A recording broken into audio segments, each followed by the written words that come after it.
Viewers, Iran اور عراق میں 1980 سے 1988 تک مسلسل 8 سال ایک خونریز جنگ لڑی گئی۔ سیاسی اور فوجی ایکسپرٹس اس جنگ کو دو ملکوں کی ریگولر فوجوں میں لڑی جانے والی سب سے بڑی جنگ کہتے ہیں۔ لاکھوں لوگوں کی موت، انفراسٹرکچر اور معیشت کی تباہی کے بعد یہ جنگ اگست 1988 میں سیز فائر کے نتیجے میں ختم ہو گئی۔ یہ جنگ کیوں ہوئی؟ دونوں ملکوں کے مقاصد کیا تھے؟ کن ٹیکٹکس کو جنگ کے دوران استعمال کیا گیا اور ایران، عراق اور باقی عرب دنیا پر اس کا کیا اثر ہوا؟ آئیے اس ویڈیو میں آپ کو ان سوالات کے جوابات دیتے ہیں۔ ویورز، عراق آبادی کے لحاظ سے ایک شیعہ ڈومینیٹڈ ملک ہے۔ یہاں تقریباً 65% شیعہ مسلمان جبکہ 30% عراقی سنی مسلمان ہیں اور کچھ تعداد کرسچنز اور دیگر لوگوں کی بھی ہے۔ شیعوں کی اکثریت کے باوجود عراق میں یہ لوگ ہمیشہ سے اقتدار سے باہر تھے۔ 1968 میں عراق میں بیت پارٹی اقتدار میں آ گئی جس کی قیادت 1979 سے صدام حسین کے پاس تھی۔ صدام حسین خود سنی تھا اور اس کی فیملی اور تقریباً تمام وزیر اور مشیر بھی سنی ہی تھے۔ اس کا یہ مطلب ہوا کہ میجورٹی شیعہ آبادی عراق میں اقتدار سے ہی باہر ہو گئی۔ سنی میجورٹی حکومت اور شیعہ میجورٹی آبادی کی وجہ سے عراق میں شیعہ سنی اختلافات اندر ہی اندر بڑھنے لگے، لیکن صدام حسین ایک سخت گیر ڈکٹیٹر تھا اور اپنی سیکرٹ پولیس اور ایجنسیز کے زور پر وہ کسی کو بھی سر اٹھانے کا موقع نہیں دیتا تھا۔ لیکن اس دوران اس ریجن میں ایک ایسا واقعہ ہوا جو اس طویل جنگ کی بنیاد بنا۔ سال 1979 میں انقلاب ایران آیا۔ یہ انقلاب کئی مہینے کی جدوجہد کے نتیجے میں آیا اور اس کے نتیجے میں ایران کا بادشاہ محمد رضا پہلوی اپنے خاندان سمیت ایران سے بھاگ گیا۔ اس انقلاب کی کئی وجوہات تھی اور ایک بڑی وجہ روح اللہ خمینی کی زبردستی کی جلاوطنی تھی۔ انقلاب کے بعد روح اللہ خمینی ایران واپس آیا اور ایران کا پہلا سپریم لیڈر بن گیا۔ یہاں ایک بات سمجھنا ضروری ہے کہ اس انقلاب کے نتیجے میں ایران میں اہل تشیع کی حکومت بن گئی۔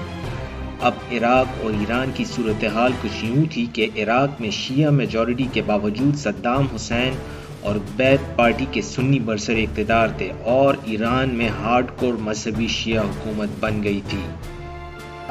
انقلابی ایران کے بعد اب ایران عراق میں بھی ایسا ہی ایک شیعہ لیڈ انقلاب چاہتا تھا، جبکہ بات پارٹی کی سنی لیڈرشپ اور صدام حسین کو ایران کی یہ کوشش کسی بھی حال میں منظور نہیں تھی۔ اگرچہ بارڈر پر چھوٹی بڑی جھڑپیں ہوتی رہتی تھی، لیکن 22 ستمبر 1980 کو صدام حسین کی قیادت میں عراقی آرمی نے ایران پر حملہ کر دیا۔ اس کا مقصد ایران کو عراق میں موجود شیعہ سنی اختلافات کو مزید ایکسپلائٹ یا خراب کرنے سے روکنا، عراق میں ایران جیسے انقلاب کا راستہ روکنا اور ایران کی رہی سہی معیشت کو تباہ کرنا تھا۔ ان انسٹیٹڈ اور انڈکلیئرڈ مقاصد کے ساتھ ساتھ صدام حسین نے ایران سے کچھ مطالبات بھی کیے۔ 1. 1975 میں ایک معاہدے کے تحت عراق کی جانب سے ایران کو دیے جانے والے شط العرب نام کے دریا کی واپسی۔ 2. ایران کے سرحدی علاقے خوزستان جو کہ بہت زیادہ تیل پیدا کرتا ہے میں ریفرینڈم۔ 3. 1971 میں ایران کی جانب سے قبضہ کیے جانے والے آئلینڈ آف ابو موسیٰ اور دیگر پرشین گلف آئلینڈز کی عربوں کو واپسی۔ ایران کو یہ مطالبات ہرگز منظور نہیں تھے اور یوں ایران عراق کی یہ جنگ شروع ہو گئی۔ ستمبر 1980 میں عراقی آرمی نے خوزستان کے صوبے پر حملہ کر دیا۔ کچھ انیشل کامیابی کے باوجود عراقی فوج ابادان کے اہم آئل ریفائنری سینٹر پر قبضہ نہیں کر سکی کیونکہ پاسداران انقلاب کی مزاحمت بہت ہی زیادہ اور سرپرائزنگ تھی اور انہوں نے عراقی آرمی کو پیچھے دھکیل دیا۔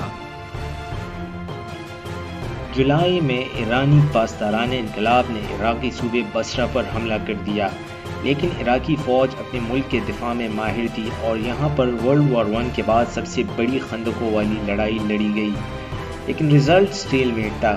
نہ ایرانی فوج آگے بڑھ سکتی تھی اور نہ ہی عراقی فوج اپنے علاقے چھوڑنے والی تھی۔ اس جنگ کے دوران فوجیوں کی کمی کی وجہ سے ایران نابالغ لڑکوں کو بغیر کسی ٹریننگ جنگ کے لیے بھیج دیتا تھا۔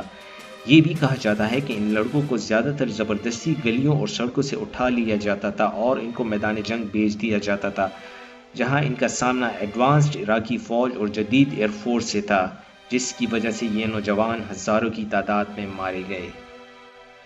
یہ جنگ فضائی اٹیکس، ایک دوسرے کے شہروں پر میزائل حملوں اور بارڈر پر 5 سال تک یوں ہی چلتی رہی۔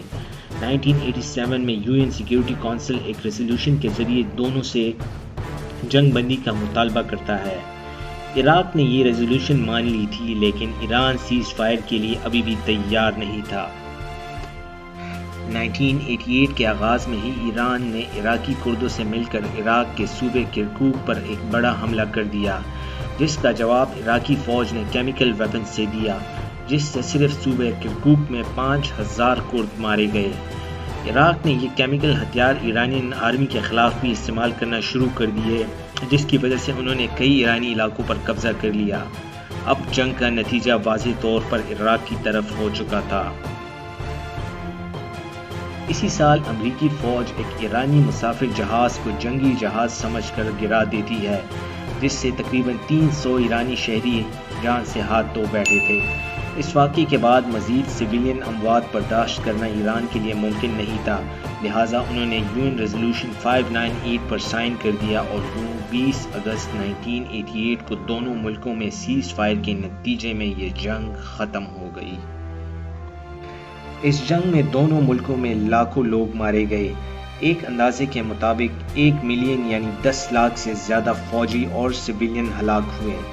اس میں تقریباً 2 لاکھ عراقی اور تقریباً 5 لاکھ ایرانی شہری اور فوجی اپنی جانوں سے ہاتھ گنوا بیٹھے۔ اس کے ساتھ ساتھ کیمیکل ہتھیار، جس کی جنگوں کے دوران استعمال کرنے کی اجازت کسی کو بھی نہیں، کو بھی کھل کر عراق نے استعمال کیا، جس سے ہزاروں کرد شہری مارے گئے۔